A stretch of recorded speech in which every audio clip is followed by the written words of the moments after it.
Hello, and welcome to Exploring Axon, a podcast where we discuss Axon Framework, Axon Server, and their ecosystem. I am your host and a software developer at Axonic, Sarah Torrey. In this episode, I spoke with my colleague Stephen Van Beelen about exception handling using Axon Framework. I hope you enjoy our talk, and let's have a listen. Hi, Stephen. How are you today? Hey, good morning, Sarah. I'm doing fine. How are you? I'm doing great. Thank you so much for being here today to talk about some really cool stuff, which are exception handling in Yeah. Axon Framework. So I'm excited about this topic because it is a new topic for me as well. So I have a lot of questions, I hope, and hopefully I learn a lot from our session today. So I appreciate you being here. So let's talk about that. So exception handling, of course, in CQRS is a little bit different than hmm done in normal monolith systems, if you would. So as I understand, it's a little bit more complex than having everything basically all in one system. hmm And I can imagine why, because of course you have your commands and queries and events all hmm separated into different systems. And so I can understand that once the command, for instance, sends an exception and it has to be received by a query or an event has to handle that, it might be a little bit of a challenge to connect these and make sense of it or send it to the correct place for that matter. So hmm let's talk about that a little bit. Can you tell me from your point of view, because you have a lot more experience than I do, obviously, and can you tell me what are the Yeah. challenges are and why is it worth really spending a whole session on exception handlers? Well, I think mainly because uh, it's different how you do things, right? Like Mm-hmm. you already pointed out, and it's I think the main difference, the which makes it slightly complex for newer people or people who are using Axon Framework, Yeah. is that there's a difference when it comes to the types of messages, how Mm-hmm. you would deal with the exception Right. you want to handle or the Mm-hmm. exception being thrown. Yeah. So there really is a difference how commands do this, how queries do this, Mm-hmm. and how events do this. Mm-hmm. So I think it's fair to let's just go over them one by Of one. I course. think Yeah. that Let's makes start with sense. commands. Yeah, sure. Yeah. Let's start with commands. So one of the premises of when you're doing a command is that you expressed intent to perform an operation. Right. There are typically several things you do when you're doing this. You Mm-hmm. always likely have a form of structural validation, Mm-hmm. which is checking whether your message can be sent over the wire. Right. This is not the place where you would be dealing with the exceptions from a different source, Mm-hmm. because the structural validation is still prior to dispatching. Mm-hmm. So exception handling here is rather simple. Right. That's just you could just see it as a try catch essentially, and you know what you're going to get. Mm-hmm. When you actually dispatch your message, Right. you don't know whether that's in your system, in your monolith, or Mm-hmm. somewhere else. Mm-hmm. Neither should you. That's one of the benefits of doing this way of programming. You're Mm-hmm. having this bus, and you don't know where the other component is Exactly. And I think because you that's what makes it transparency, right? really complex, right? Because you Exactly. don't know That's where what it's makes it going, right? complex. No, true.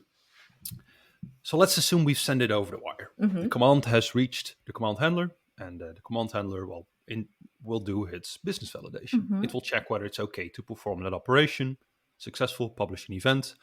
Not successful, you might not do anything. Mm-hmm. But in a lot of scenarios, the users still want to send back why it failed, Right, right. because there's a specific reason why somebody tried that operation Mm-hmm. but couldn't do it. Mm-hmm. So you send an exception. Right. Sounds reasonable. Mm-hmm. So you would throw that exception. You could simply do this in your command handler, Mm-hmm. and that exception would be sent back over the wire. Mm-hmm. But there is a massive but when you're doing this process. Right. Because we have, pulled apart our application into different sources, Mm-hmm. potentially, Mm-hmm. we cannot be certain that when you're throwing an exception in a message handling function, Mm-hmm. that class you're using for this Mm-hmm. actually is on the class path of the dispatching end. Yes. You cannot be certain that. Let's assume we have a specific podcast failed exception, Right. and we are the handlers of a message to do something with a podcast. Mm-hmm. It fails, and we throw this exception. Yeah. Now, the person or machine which sent the start podcast Mm-hmm. might not know about this exception at all Exactly. because, well, it's its own piece of application. Right. It didn't have the dependency on that exception. Mm-hmm. So if you just push that through Mm-hmm. and it cannot handle it, then you're breaking the dispatching application as well. So Exactly. you don't want this. Right. You want to be very careful with this. So what Axon does Mm-hmm. is it wraps your exception Mm-hmm. in this case a command execution exception, Right. which is, if you look in implementation, a specific type of handler execution exception Mm-hmm. because handling failed. Okay. Now, this means that you no longer have the exact class you used for throwing, Mm-hmm. and this is what puts people off. Yeah. When users are building an Axon application, they Mm-hmm. throw an exception from a handling component, and they assume to be able to catch that Yeah. on the dispatching end. But we cannot be certain that you have that on your class path, so we don't allow this. Right. And that's because of the location transparency that we talk about Yeah. all the time, because you don't know where each component is. Yeah. No. So the This solution. Yeah. Sorry, I'm jumping. No worries. This essentially shows the requirement that a form of your exceptions should be part of your API. Mm-hmm. It's a type of response message, really. And that's one of the things that we always talk about when we say when you're designing your CQRS application, your APIs are extremely important, and that's where Exactly. where it can either make or break the application in a lot of ways, right? Because if you have bad APIs, then of course when you throwing an exception or an error, then where does it go? How does it guarantee that it actually is received where you want it to be? But yeah, please continue. Yeah, sure. So in the past, I was in the if you look up old videos of me where I'm doing live coding, I Yeah. typically like to do live coding, so I Yes. prefer that. And the you most. always do such a great job, and Well, it's always nice to thank see you, it. Yeah. thank you. I don't know. It just for me, it's the best way to show what's awesome about it. Just Right. doing it. Yeah. I always tended to have a dedicated folder called exceptions where I pushed all the exceptions in. Right. But we have changed that idea slightly because it's still really having a specific exception class, which is not how other systems do it. Right.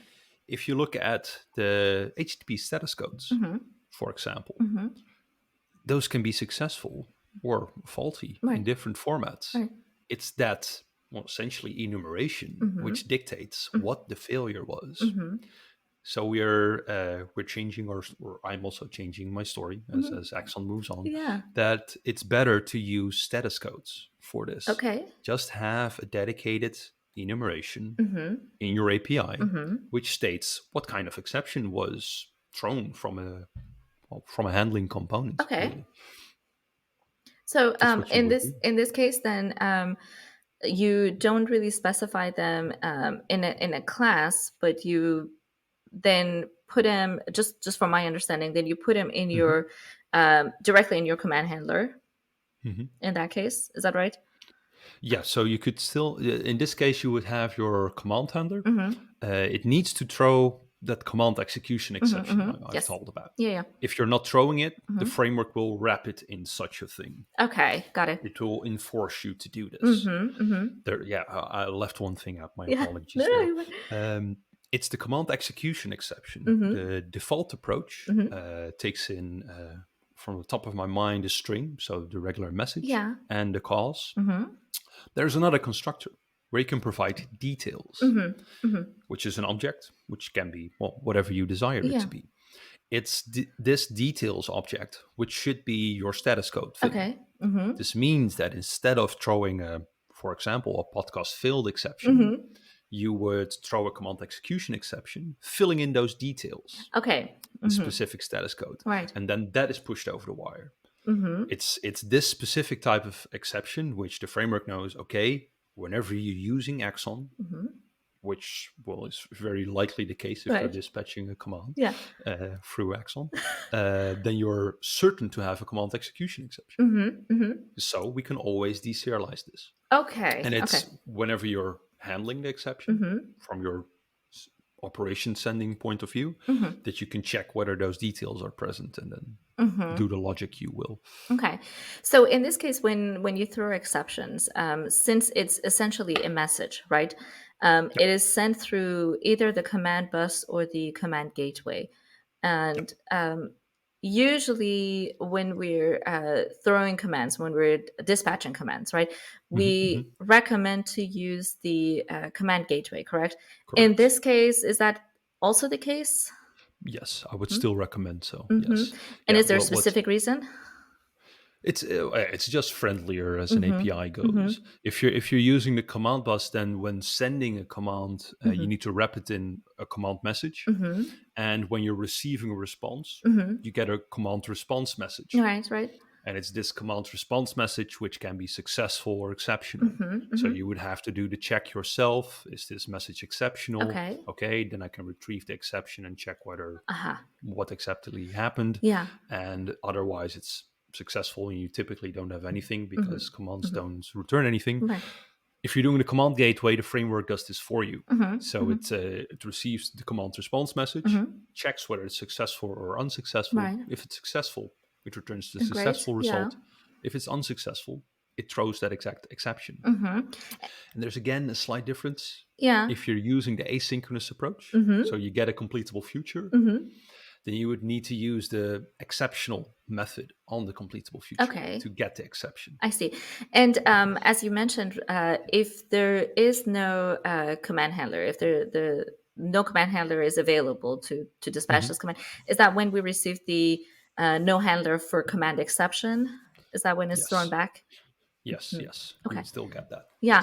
And so can you tell me a little bit about the command result message, which provides the API to verify? Is that, again, what we were talking about when you either receive a successful message back to you with we have a successful command handler, otherwise, as we talked about. Okay, great.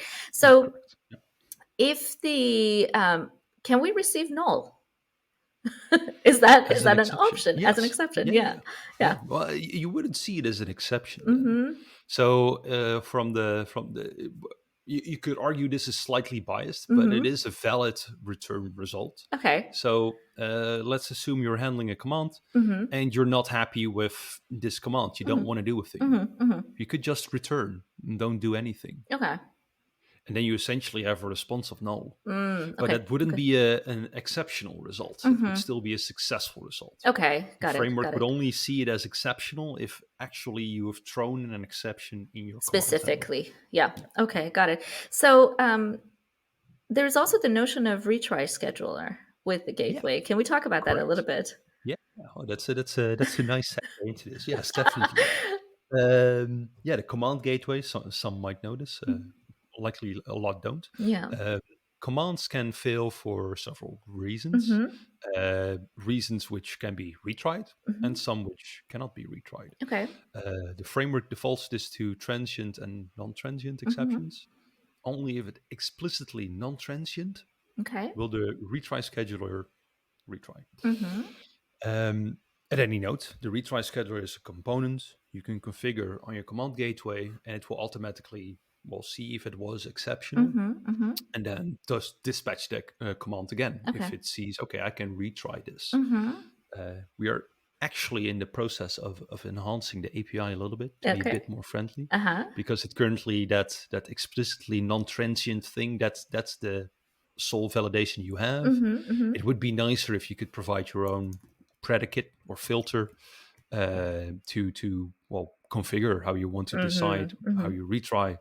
Just I think it makes sense. Some of our peers think it makes sense. Yeah. Not sure when it's going to happen, but I think pretty soon, actually. Yeah. Is it going to be in this next release of 4.5 or no, maybe sadly not? not. Okay. No. So stay tuned. Yes, stay tuned, definitely. I do think we did want it to be part of 4.5, so I'm guessing it's going to be a 4.5.1. Okay. Although we typically don't do this, having features in smaller releases, but it's so on the verge, and I feel we should maybe have it before a 4.6, maybe. Yes, right. Exactly. I think waiting for 4.6 is just too long for this. Yeah, for sure. Now, Stephen, sorry, go ahead. Yeah, finish up because The retry scheduler is it's not configured by default, but we actually recommend people to always just configure this on the command gateway because it makes a lot of sense. Okay. So yeah, that makes sense. Definitely recommend to do this. Got it. So here's another question. What if you have 2 errors sent at the same time exactly? Then what happens? Can we have that happen at all? So they're not from a single aggregate, because when you're handling a command, that means that exact aggregate instance is locked and nobody else can access that aggregate. Right. But it could be that both you and me are command handlers, and we are concurrently handling our own commands, Right. and both dispatching an exception. Now, yeah, this could work. It's just a distinct. We just have our own line essentially. Yeah. I've got my own bus lane for my command and my exception going back, and you've got your own. Sure. And on the handling side, or the exception handling side, which is the dispatching side of the message. Yes. I hope it doesn't become too vague now for people, but on the exception handling side, you just have distinct threads dealing with that operation. Coming back, yeah, exactly. Yeah. So that actually answered my question, because I was wondering if you can have the errors sent from the same aggregate, which in this case, the answer is no, right? Because we just send not concurrently. Not concurrently, yeah, because we just throw one exception at a time. It always reads it, yeah. Okay, perfect. So in terms of the command side of it, so we covered a lot of the basics and a little bit more detailed stuff, obviously. And we did talk a little bit about the forms of validation.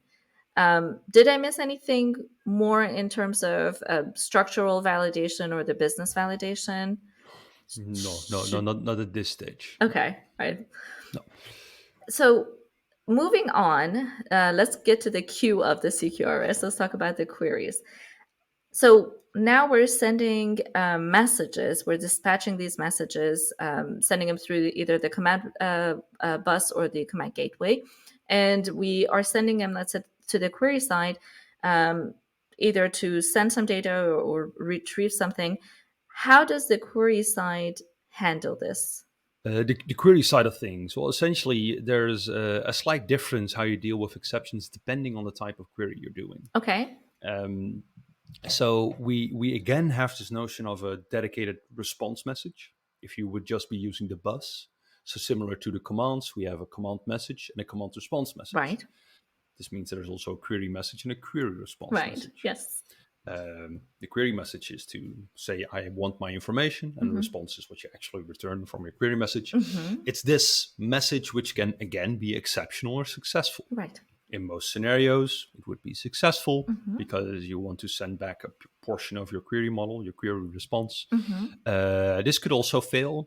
Typically, the failures here are technical reasons, though. Okay. So the behavior is slightly different, how you react to an exception. When it comes to command exceptions, this is why I was pointing out the structural and the business validation. Right. You want to act on those exceptions, and it has impact on how you deal with your application. Whereas on the query side of things, it's just, likely your model isn't ready yet. It's not up to date. You need to wait a little bit, or your database is down, or you don't have the data, things like that. It's more of a technical nature over there.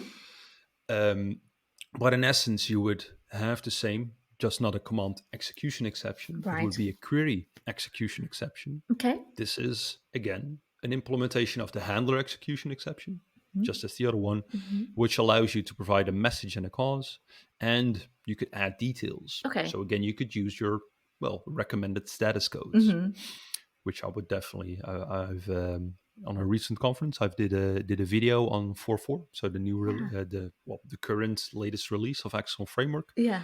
Where I actually show this API and also using a status code, because I feel strongly for that method, and I think it's pretty nice and clean to do it that way. So can you, I know it's a little bit difficult and abstract to talk about code in an audio format, but I'll do my best. Can you talk a little bit about that? Yeah. So what I go over that is in a bit more detail, because what I've now been saying is create a command or a query execution exception and put your details in it. Right. This, however, means that you're doing not only the message handling logic, but also the exception dispatching logic in every handler. Okay. That's not very friendly. Right. That's a lot quite of a lot of work. boilerplate code. Yeah. You could mitigate this. Framework provides you means to mitigate this. In previously 2.4.4, you would do this by using a distinct type of interceptor. Right. So I'm not sure whether we already talked about interceptors in Axon, but you got a message handler interceptor. Okay. So this is intercepting the message prior to it being handled by, for example, a query handler. This interceptor is also invoked again when you throw an exception. So you could essentially do a try catch in your interceptor to catch the exception and to do some specific logic. Okay. This would mean that in your handlers, you could still use your podcast fail exception. Okay. And that your interceptor can be smart and seeing, okay, a podcast failed exception occurred. Right. I'm going to catch this and I'm going to translate this to the status code, which is a lot friendlier. Okay. This is, well, actually another step we would recommend. You could go for the very fine-grained approach per component. Right. For some scenarios, this makes sense. You need to be able to do this fine-grained approach. But going for an interceptor is, a reasonable thing to do. There is one caveat, and if you don't mind, I'm going to proceed. Please do, yes. You know, I'm all about more details. Yes, right? Yes, please. Such an interceptor, when it comes to configuring those in Axon, you would configure those for the entire bus. Okay. So the entire command bus, for the entire query bus, or for events, the event processor. This would mean that for every type of command exception you could throw, you need to catch all of them in an interceptor. Okay. This could again be, a quite a lot. It could extend the size you're not happy with. Right. So whether that is the right approach is also something you need to think about. For some exceptions, it might make sense. But again, you might want to be a bit more fine-grained. Okay. Like exception handling per component. Okay. What I mean with component is a message handling component. So a thing carrying at command handler annotations or at event handler annotations or at query handler annotations. Right. Actually, all three of those. Yeah. So the command handler annotations carrying component. This would be your aggregate, for example. Right. There is, as of 4.4, so whenever somebody's listening to this, you could use this. There is a dedicated annotation called at exception handler. Okay. The name is, essentially identical to the exception handler in Spring, but Spring does it from the web perspective for REST. Yes. So this is really Axon's idea of messaging. I'm so glad you brought this up because that was my question. Yes, the difference between the two. Yep. Yeah, it looks, from the outside, they look It looks exactly the same. Yeah.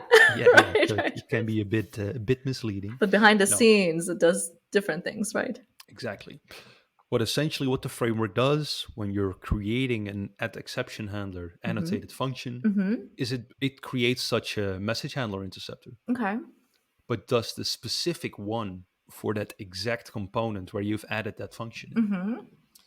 This means that if we have our thing with the query handlers, because we were in the query side of things, right, we would have likely several technical reasons why a query handling would fail. Sure. Because data cannot be found or cannot construct it. Right.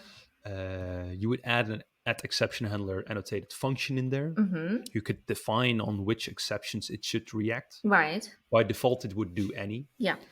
But you can define what you want to do.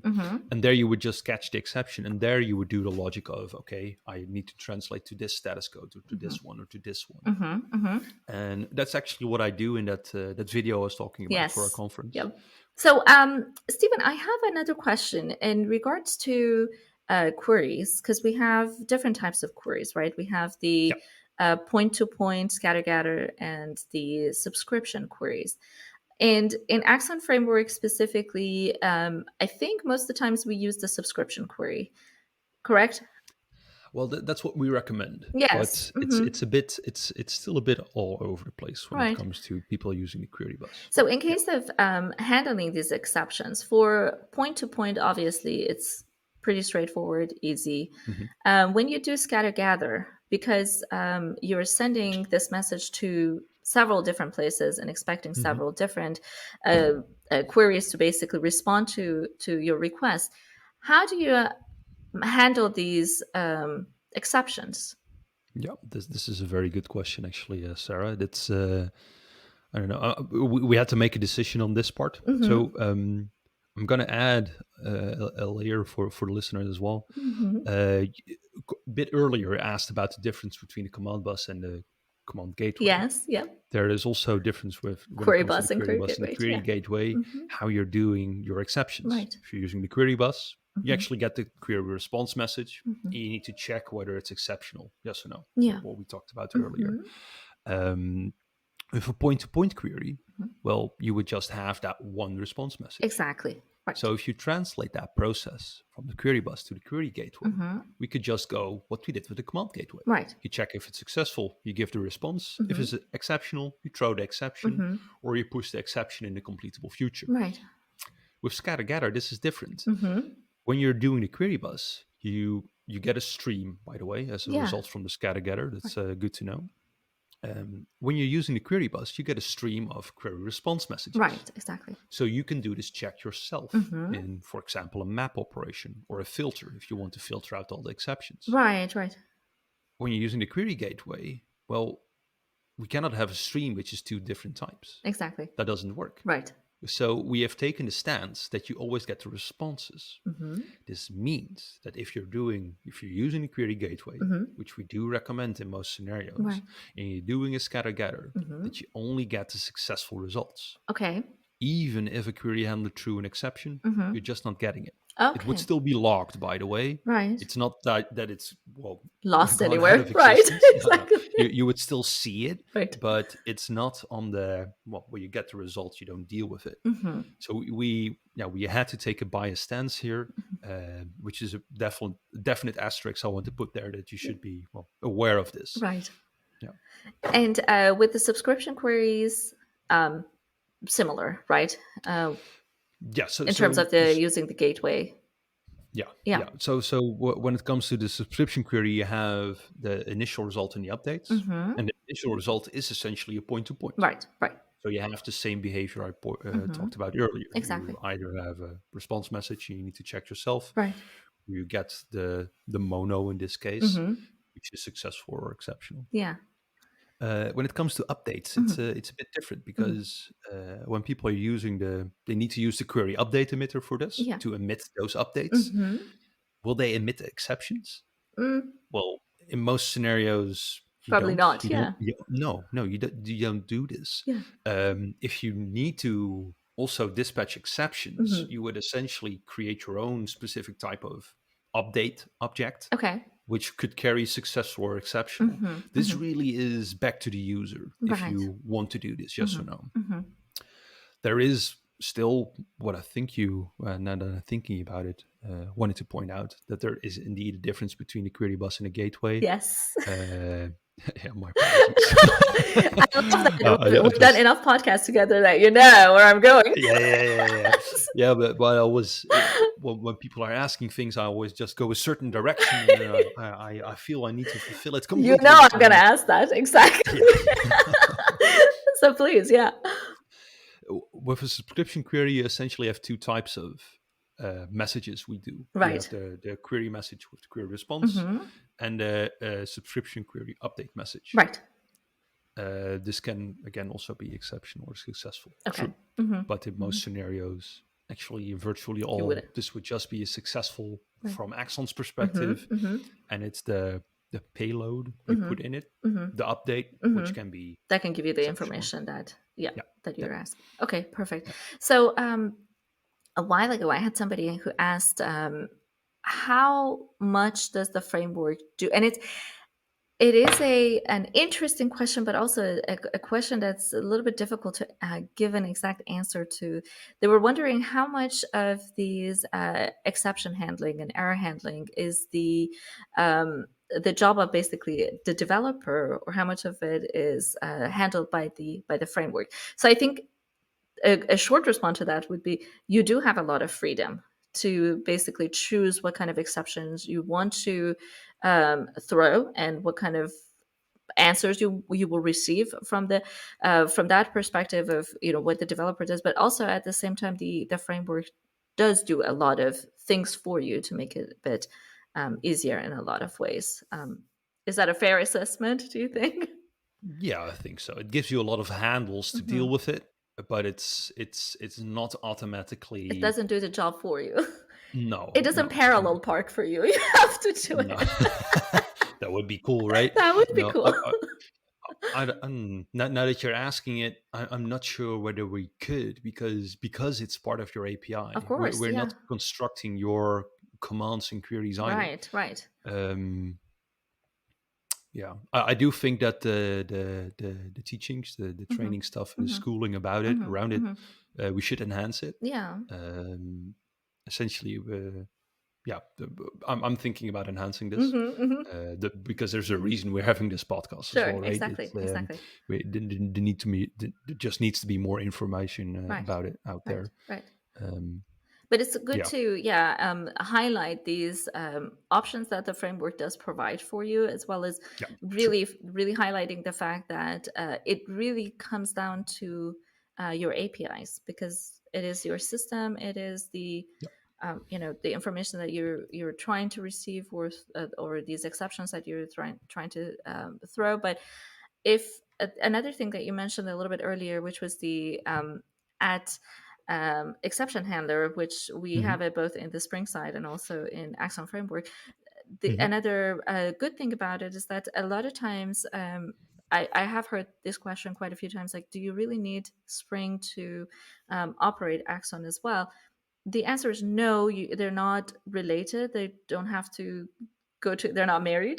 They don't have to go no, together. no, definitely not. No. But it does make your life a bit easier if you are using Axon Framework with Spring. So Yeah, that's something just to food for thought. yeah.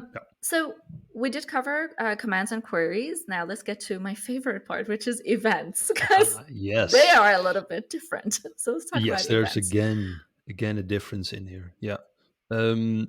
This tracks back a little bit to what the intent of an event is. So Mm-hmm. commands is really, well, it goes to something, somebody, Mm-hmm. and he or she responds. Yeah. Queries is, well, the same, but then the point or to a group and getting Mm-hmm. results, or you kept up to date. Mm-hmm. Whereas an event is, well, separated in time. Really, Yeah. it's a notification that something relevant has happened, Right. which logically should be handled by everybody. Right. I always try to explain this like, well, it's an event, it's that's a fact, it's Mm-hmm. history, Mm-hmm. and in real life, everybody's allowed to learn history as well. Right. If you're not in a dictatorial state, I assume.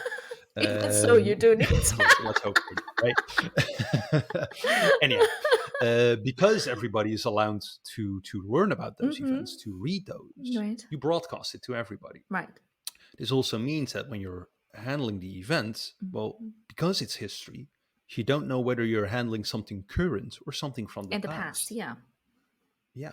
And because that is the case, there really is no way Mm-hmm. to, if you're handling an event and you're not happy with it, Mm-hmm. to tell the dispatcher of that event, the publisher of that event, saying, hey, I'm not happy with what you did here. Well, That's just not an option. exactly. You can't. Right. No, you can't. We cannot go back to Newton and saying, "Hey, that rule you thought of, that's bullshit." Not Sorry for it's my not wording. satisfying. Yeah, No, exactly. that's just not something you can do. Right.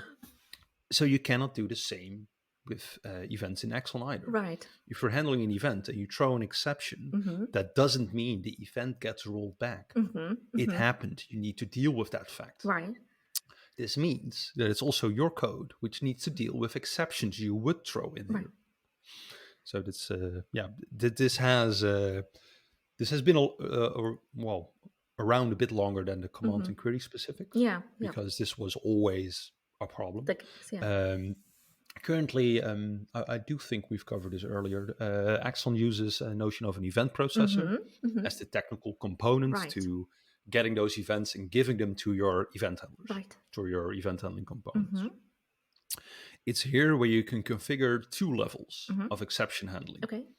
And there's a reason why there are two, which I will obviously Yeah. explain. let's say that the first level is what's called the listener invocation error handler. Right. So this is an error handler essentially listening to the position where the invocation occurred. Right. So where event handler was acting and it threw an exception, the first level where it would land up that exception is the listener invocation error handler. Okay. By default in Axon, this simply logs a message. Okay. I will come back in a couple why that is the case. Then on a different level, more intricate inside the event processor, we have got the error handler. Okay. This deals essentially with transactional errors.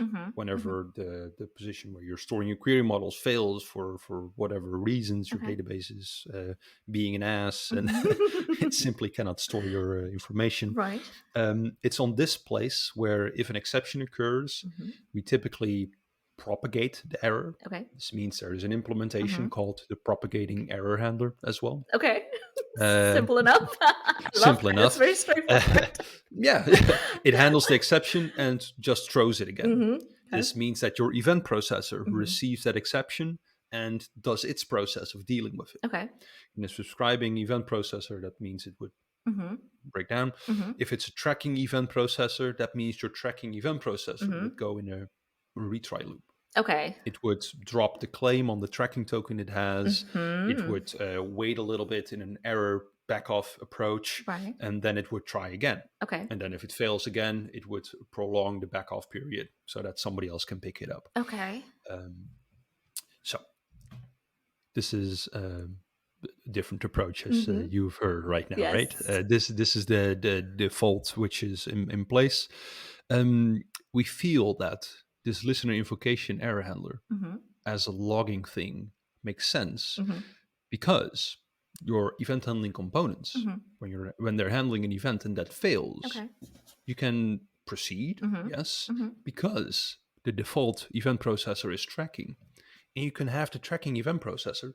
If it just fails and it just proceeds, that means it would go to the following event, potentially fail again, go to the following event, potentially fail again. Right. This might feel like a disaster, but the tracking event processor can go back in time as well. Right. We have the tracking token. Exactly. We can make it retry again. Right. So we felt that it would make sense to let the default be logging, saying, okay, warn, something is failing. Right. We need to look at this, Yeah. but we'll just proceed because maybe some events do work. Okay. And then whenever you desire it, so you've your monitor, your operations people have seen, okay, my application is not happy. It's logging a lot of warn messages. Yeah. Let's stop it now. Let's see what the issue is, because likely you have, well, either there's a database down or you have you've just went to a new production release and somebody created a bug essentially. Both reasons why you would likely shut down the tracking event processor, so you would stop it. Yeah. Again, nice that the dashboard of Axon Server provides you that stop button. Yeah. You would stop it on every instance, and then you would investigate the issue and resolve it. So in a case where we have to throw an exception for an event, do you have an example why that might happen, or why we would need to do that? So I mean, obviously a bug can cause that, but what else can make you want to do that? Yeah, to be honest, whenever you write an event handler, you simply handle the event and you either update a query model or you try to perform a complex business transaction, a saga, or you're triggering some potentially external activity, like going to a third-party service or sending an email. The reasons why that would fail is because the things you're trying to do cannot be done. Okay. So either you cannot update your query model because you cannot find it, or because the database is down, or because there's some other technical reason, because for the storage solution you're using, maybe you're using Elasticsearch and it lost its indexes. I don't know. It can be anything, really. Yeah.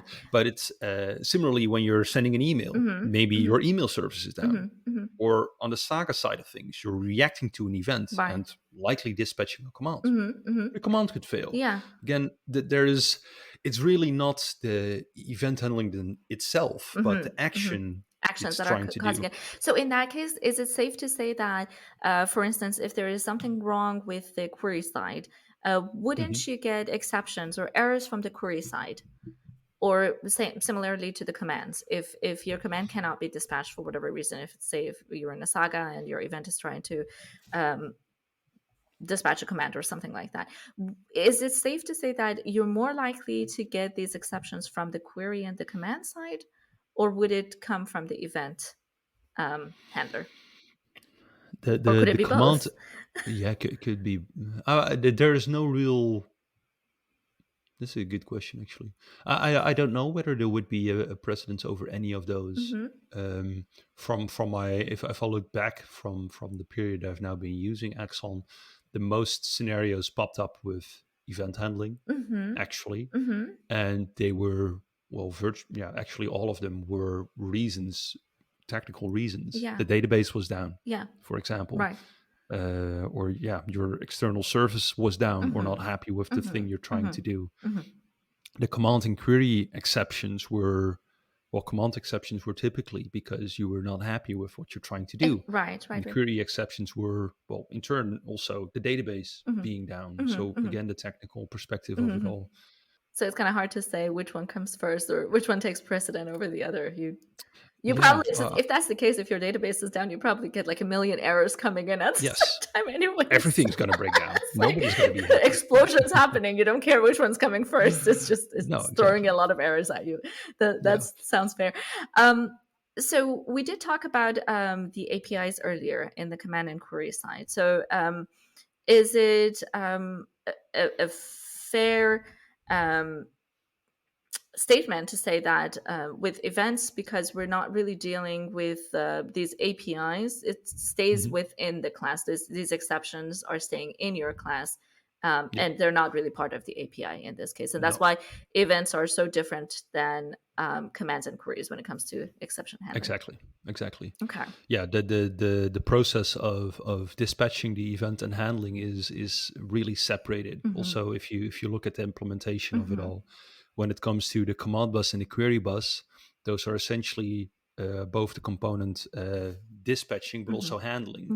Right. And it's a distributed implementation of it, which means that it actually goes over the wire. Whereas the event publication, the event bus, is not the component handling your event. Exactly. That's the event processor. Right. It's really, because it's, well, segregated in time, those components are also very much segregated as interfaces and as implementations in Axon Framework. This indeed means that the point you made at whatever exception being thrown from an event handler, you don't need to translate it because it's not going over the wire back to somebody else. Right. There also is no notion of an event response message. Okay, yeah. Because there is no way to respond to an event. Exactly. And that's why you get all these log messages when there is something that's going wrong. So all in all, I do have to ask you another question, because I know this is coming up in our next release about the pull tracking event processors. In that case, is it? I'm assuming this is similar to how the tracking event processors will handle these exceptions. Is there a difference with the pull tracking event processors? No, Same there is exact not. thing. No.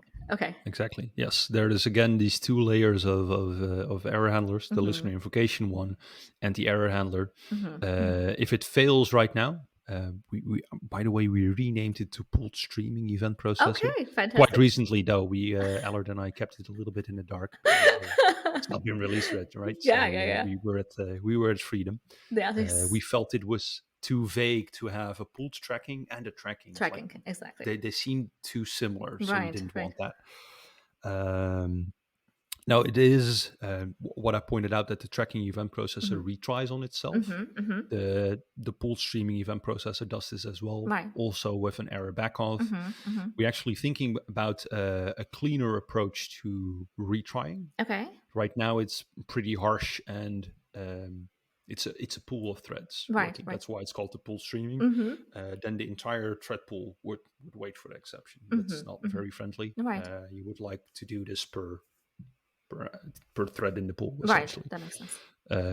which we will build eventually. But we first want to get this first installment out, right. Have people use it, get feedback, right, and then saying enhance it. what you built is awesome or what you've built is terrible. Hopefully not. We just need that feedback. Yeah, Right. definitely don't think it's terrible, but you don't know, right? Maybe somebody finds something very obvious we just missed. Yeah, we're all just human beings. Exactly, and then we enhance it as we go, obviously, all times, which is Definitely. great. And the good thing about having an open source framework, right? You get your feedbacks rather quickly and directly, which is nice. Very good. Exactly. So we did talk a lot about all of these ways of handling exceptions. Is there something else you'd like to add that I missed?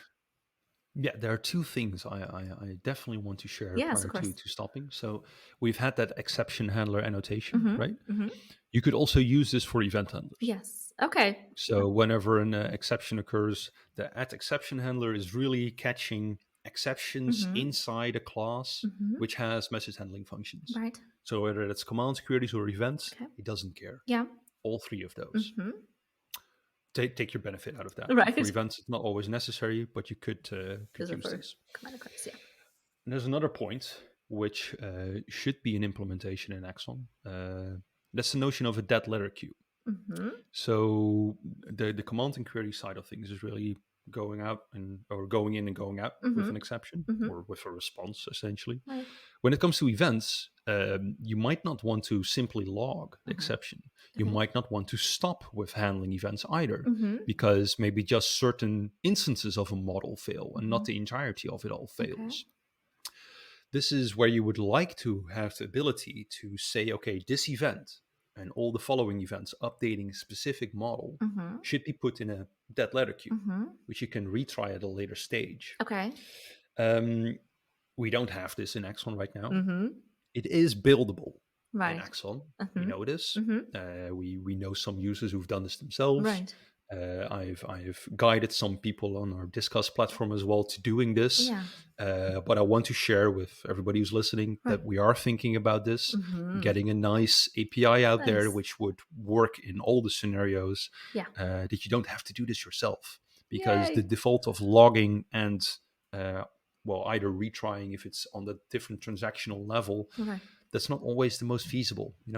Having a dead letter queue is, I would want to get that in there. Yeah, that would be fantastic to have that. I think it will make a lot of people's lives a little bit easier. So that's fantastic. Yeah. So that's really good to know, and also let everybody else know that, hey, this is in the process of making, which is great. Awesome. Fabulous. Thank you so much, Stephen. This was a very insightful talk, as always. I really appreciate your time. Thank you so much for joining me today. Yeah, sure thing, Sarah. It was a joy as always. Thank you. You know that I'm good at typing, I think, but I very much prefer to talk to people about this. Yeah, and of course the questions arise as we talk, and it's always nice to have a chat about it too. So again, thank you so much for your time, and I'm sure I will come back and talk more about the not the pull tracking event processor, but the streaming event processor. Yes. Or is it PullStreaming event processor? It is PullStreaming event processor. Fantastic. Yes. So once that's released, I'm sure we'll come back and talk in length about it, which would be really nice. Cool. I'm looking forward to it. All right, Stephen, I hope you have a great rest of the day, and I'll talk to you soon. Yeah, same for you, Sarah. Talk to you soon. Thanks. Bye-bye. Bye. I really hope you enjoyed my talk with Stephen. Please join me next time as I discover more about moving from legacy systems into microservices using Axon Framework. Until then, have a great time and happy coding!